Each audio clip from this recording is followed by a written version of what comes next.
జనాభా ప్రాతిపదికన రాజకీయ హక్కు కల్పించాలని బీసీలు, ఎస్సీలు, మైనారిటీలు అడిగితే ఇప్పుడు కులగణన తీసుకొచ్చారని రాష్ట్ర యాదవ్ సంఘం అధ్యక్షుడు సంపత్ రాజ్ పేర్కొన్నారు.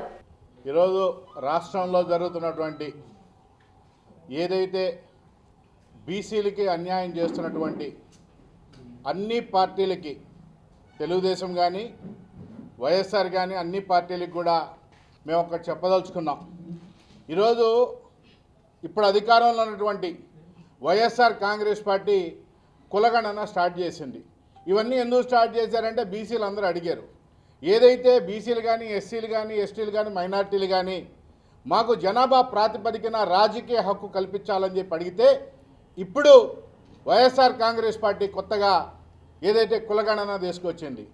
గతంలో ఉన్నటువంటి తెలుగుదేశం పార్టీ అదే ప్రభుత్వం, అక్కడ చూడొచ్చు మీరు స్టిక్కర్, సాధికారిక సర్వే అని చెప్పి స్టార్ట్ చేసి ఆనాడు కుల సమీకరణాలు అన్నీ చేయడం జరిగింది. ఈరోజు ప్రభుత్వ దగ్గర గణాంకాలు చాలా స్పష్టంగా ఉన్నాయి.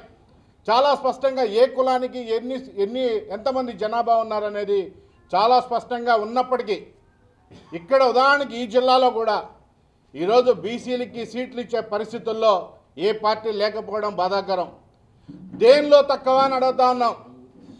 పెద్దవాళ్లతో బీసీలు మోట్టుకోలేరనే, ఆర్థికంగా బలవంతులు కాదనే, దేనిలో ఎక్కువ దేనిలో తక్కువ బీసీలు అని చెప్పి అడుగుతా ఉన్నాం. ఇక్కడ ఉన్నటువంటి ఈరోజు అధికార పార్టీలో ఉన్నటువంటి అనిల్ కుమార్ని కూడా ఒక సామాజిక వర్గం తరిమి పెడితే వెళ్ళిపోయిన అనిల్ కుమార్ యాదవ్ ఈరోజు ఆయన పోయింది ఎక్కడికి? పల్నాడుకి పోయాడు. అదే పల్నాడులో అక్కడి నుంచి స్టార్ట్ అయితే, గురజాల నుంచి స్టార్ట్ అయితే ఈరోజు వైజాగ్ దాకా, వైజాగ్ నుంచి నెల్లూరు దాకా ఈరోజు ఎమ్మెల్యేలు, ఎమ్మెల్సీలు మొత్తం కూడా అధికార పార్టీకి దూరం అవుతున్నారు. ఉదాహరణకి యాదవ సామాజిక వర్గం.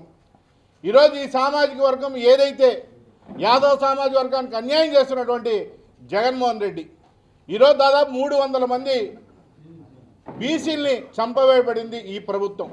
మళ్ళీ వీళ్ళు మాత్రం బీసీలకి పెద్దపేట వేసామని చెప్పి నలుగురికి బాగా డబ్బున్న ధనవంతులకి ఎంపీలు ఇచ్చేసేదో మాట్లాడుతూ ఉన్నారు.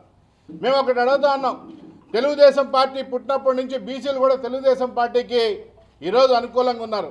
తెలుగుదేశం పార్టీని కూడా మేము అడుగుతా ఉన్నాం, బీసీలకి మీరు పెద్దపేట వేయాలి. ఈ జిల్లాలో బీసీలకి ఎందుకు సీట్లు లేకపోతున్నారు?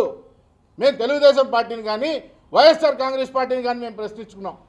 ఈరోజు దేనికైనా మేము సిద్ధం, మేము దేనికైనా సిద్ధంగా ఉన్నాం. ఆర్థికంగా కానీ, అంగబలం కానీ బీసీలు దేనికైనా సిద్ధంగా ఉన్నాం.